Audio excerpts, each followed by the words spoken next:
ಯೋಜನಾ ನಿರ್ವಹಣೆ ಹಂತ 4 ಸಮಾಪ್ತಿ. ಕಳೆದ ಕೆಲವು ವಿಡಿಯೋಗಳಲ್ಲಿ ಪ್ರಾಜೆಕ್ಟ್ ಮ್ಯಾನೇಜ್ಮೆಂಟ್ನ ಮೊದಲ 3 ಹಂತಗಳ ಬಗ್ಗೆ ನಾವು ತಿಳಿದುಕೊಂಡಿದ್ದೇವೆ. ಪ್ರಾಜೆಕ್ಟ್ ಮ್ಯಾನೇಜ್ಮೆಂಟ್ನ ಕೊನೆಯ ಭಾಗವಾಗಿರುವ ಸಮಾಪ್ತಿ ಹಂತದಲ್ಲಿ ಏನಾಗುತ್ತದೆ ಎಂಬುದನ್ನು ಇಂದು ನಾವು ಅರ್ಥ ಮಾಡಿಕೊಳ್ಳುತ್ತೇವೆ. ನನ್ನ ಪ್ರಾಜೆಕ್ಟ್ ಪೂರ್ಣಗೊಂಡ ನಂತರ ನಾನು ಏನು ಮಾಡಬೇಕು ಎಂದು ನೀವು ಯೋಚಿಸುತ್ತಿರಬೇಕು. ಪ್ರಾಜೆಕ್ಟ್ ಮ್ಯಾನೇಜ್ಮೆಂಟ್ನ ಅಂತಿಮ ಹಂತದಲ್ಲಿ ನಾವು ಸಂಪೂರ್ಣ ಪ್ರಕ್ರಿಯೆಯನ್ನು ಪರಿಶೀಲಿಸಿ ಒಂದು ವರದಿಯನ್ನು ಬರೆಯುವ ಮೂಲಕ ಪ್ರಾಜೆಕ್ಟ್ ಅನ್ನು ಸಮಾಪ್ತಿಗೊಳಿಸುತ್ತೇವೆ. ನಮ್ಮ ಪ್ರಾಜೆಕ್ಟ್ ಅನ್ನು ಪರಿಶೀಲಿಸುವಾಗ ನಾವು ನಮ್ಮನ್ನು ಕೇಳಿಕೊಳ್ಳುತ್ತೇವೆ, ಪ್ರಾಜೆಕ್ಟ್ನಲ್ಲಿ ಯಾವುದು ಉತ್ತಮವಾಗಿ ನಡೆಯಿತು ಮತ್ತು ಯಾವುದು ಇನ್ನೂ ಉತ್ತಮವಾಗಿರಬಹುದಾಗಿತ್ತು. ಇದು ನಮ್ಮ ಪ್ರಾಜೆಕ್ಟ್ನ ಎಲ್ಲ ಸಾಧನೆಗಳು ಮತ್ತು ನಾವು ಎದುರಿಸಿದ ಎಲ್ಲ ಸವಾಲುಗಳನ್ನು ಪಟ್ಟಿ ಮಾಡಲು ಸಹಾಯ ಮಾಡುತ್ತದೆ.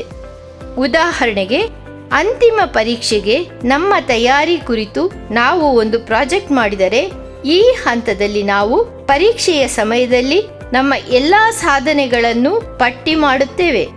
ಉದಾಹರಣೆಗೆ, ಪರೀಕ್ಷೆಯ ಸಿದ್ಧತೆಯನ್ನು ಪರೀಕ್ಷೆಯ ಮೊದಲೇ ಮುಗಿಸಿದ್ದು ಅಥವಾ ನಾವು ಎದುರಿಸಿದ ಸವಾಲುಗಳು ಪಟ್ಟಿ ಮಾಡುತ್ತೇವೆ. ಉದಾಹರಣೆಗೆ, ಭಾರೀ ದಟ್ಟಣೆಯಿಂದಾಗಿ ಪರೀಕ್ಷೆಗೆ ತಡವಾಗಿ ಹೋದದ್ದು. ಒಂದು ಯೋಜನೆ ವಿಫಲವಾದರೆ ಅಥವಾ ಸಂಪೂರ್ಣವಾಗಿ ಯಶಸ್ವಿಯಾಗದಿದ್ದರೆ ನಿರುತ್ಸಾಹಗೊಳ್ಳಬೇಡಿ. ಸವಾಲುಗಳನ್ನು ಎದುರಿಸುವುದು ಭವಿಷ್ಯದಲ್ಲಿ ಉತ್ತಮ ಪ್ರಾಜೆಕ್ಟ್ ಮ್ಯಾನೇಜರ್ ಆಗಲು ಸಹಾಯ ಮಾಡುತ್ತದೆ. ಪ್ರಾಜೆಕ್ಟ್ ರಿಪೋರ್ಟ್ ಅಥವಾ ವರದಿಯನ್ನು ಬರೆಯುವಾಗ ಪ್ರಾಜೆಕ್ಟ್ನ ಅಂತಿಮ ಫಲಿತಾಂಶ ಏನು ಮತ್ತು ಭವಿಷ್ಯದ ಪ್ರಾಜೆಕ್ಟ್ಗಳಿಗೆ ಯಾವ ಪಾಠಗಳನ್ನು ಮನಸ್ಸಿನಲ್ಲಿಟ್ಟುಕೊಳ್ಳಬೇಕು ಎಂಬಿತ್ಯಾದಿ ಪ್ರಶ್ನೆಗಳನ್ನು ನಿಮ್ಮನ್ನು ನೀವೇ ಕೇಳಿಕೊಳ್ಳಬಹುದು. ಉದಾಹರಣೆಗೆ, ನಾವು ಪರೀಕ್ಷೆಯನ್ನು ತೆಗೆದುಕೊಳ್ಳುವಾಗ ನಮ್ಮ ಫಲಿತಾಂಶವನ್ನು ಅಂಕಪಟ್ಟಿ ರೂಪದಲ್ಲಿ ನಮಗೆ ನೀಡಲಾಗುತ್ತದೆ. ಅದು ನಾವು ಒಟ್ಟಿನಲ್ಲಿ ಸರಾಸರಿ ಹೇಗೆ ಸಾಧನೆ ಮಾಡಿದ್ದೇವೆಂದು ತಿಳಿಯಲು ಮತ್ತು ಭವಿಷ್ಯದಲ್ಲಿ ನಾವು ಯಾವ ವಿಷಯಗಳಲ್ಲಿ ಸುಧಾರಿಸಿಕೊಳ್ಳಬೇಕು ಎಂಬುದನ್ನು ಅರ್ಥ ಮಾಡಿಕೊಳ್ಳಲು ನಮಗೆ ಸಹಾಯ ಮಾಡುತ್ತದೆ.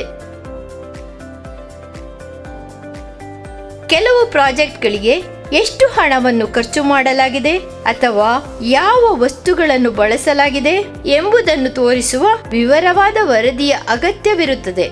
ಅಂತಹ ಸಂದರ್ಭಗಳಲ್ಲಿ ಬಿಲ್ಗಳು ಮತ್ತು ರಶೀತಿಗಳಂತಹ ಎಲ್ಲವನ್ನೂ ದಾಖಲಿಸುವುದು ಮುಖ್ಯ. ಉದಾಹರಣೆಗೆ, ರಸ್ತೆ ನಿರ್ಮಿಸುವಾಗ ಗುತ್ತಿಗೆದಾರನಿಗೆ ವಸ್ತುಗಳ ಬಿಲ್ ಜೊತೆಗೆ ರಸ್ತೆ ಮಾಡುವ ಕಾರ್ಮಿಕರ ವೇತನಕ್ಕೆ ಸಂಬಂಧಿಸಿದ ರಶೀತಿಗಳನ್ನು ತೋರಿಸಬೇಕಾಗುತ್ತದೆ.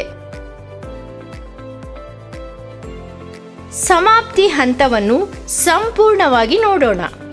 ಈ ಹಂತವು ನಮ್ಮ ಪ್ರಾಜೆಕ್ಟ್ ಹೇಗೆ ನಡೆಯಿತು ಎಂದು ಸಮೀಕ್ಷಿಸಿ ಮೌಲ್ಯಮಾಪನ ಮಾಡಲು ಹಾಗೂ ಭವಿಷ್ಯಕ್ಕಾಗಿ ಕಲಿಕೆಗಳನ್ನು ಗುರುತಿಸಿಡಲು ನಮಗೆ ಸಹಾಯ ಮಾಡುತ್ತದೆ.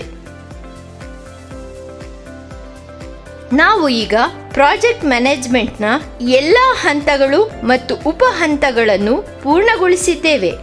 ನಾವು ಈ ಎಲ್ಲ ಹಂತಗಳನ್ನು ಅನುಸರಿಸಿದರೆ ನಾವು ನುರಿತ ಪ್ರಾಜೆಕ್ಟ್ ಮ್ಯಾನೇಜರ್ ಆಗಲು ಸಾಧ್ಯವಾಗುತ್ತದೆ.